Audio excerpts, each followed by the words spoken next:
Now, for more on today's report, we're joined by John Sylvia, Chief Economist at Wells Fargo Securities in Charlotte. John, good morning.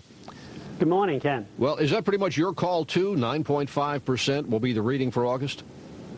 Yeah, 9.5 is reasonable. We got 9.6 on ours. As you know, Ken, the unemployment rate is driven both by in terms of people being unemployed, but the total size of the labor force. And last month, labor force, in terms of the total pool of workers, actually declined, and that brought that unemployment rate down a touch. So we're thinking 9.6 this month. So when the labor force declines, it means just people have stopped looking. Yeah, and in fact, that's one of the issues. It's that the labor pool is much like the bathtub. There are people coming in and people coming out.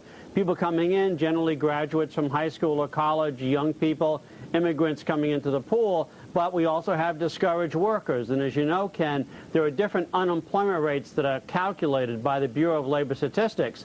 And when you include the discouraged workers and other type of fringe workers, you're talking about an unemployment rate of 13 to 15%. Tom Keene is with us, Bloomberg editor-at-large. Tom? Oh, good morning. John, the JOLT survey gives us an ebb and flow of those being hired, those losing their jobs. Which are you focused more on when you look at the JOLT survey now? The dynamics of hiring or the dynamics of job loss?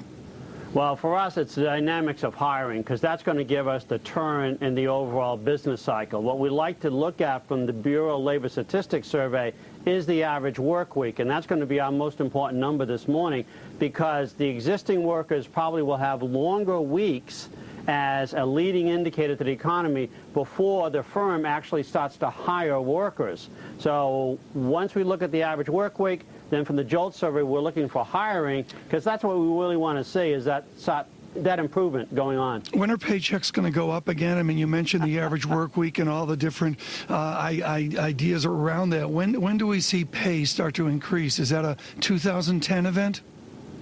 Well, I think it's the latter half of 2009, probably the fourth quarter. There might be some improvement, but I think your point's well taken, Tom. When we look at the actual personal income, we have to combine the jobs number with the average hourly earnings number. Now, the average hourly earnings number is a little bit biased because of the minimum wage increase, but if you look at that number on a year-over-year basis, it's pretty discouraging. Average hourly earnings, 2.2, 2.4%. Pretty low relative to the last 20 years. Thank you, John. John Sylvia, the Chief Economist at Wells Fargo Securities, speaking to us from company headquarters, or at least formerly Wachovia headquarters in Charlotte.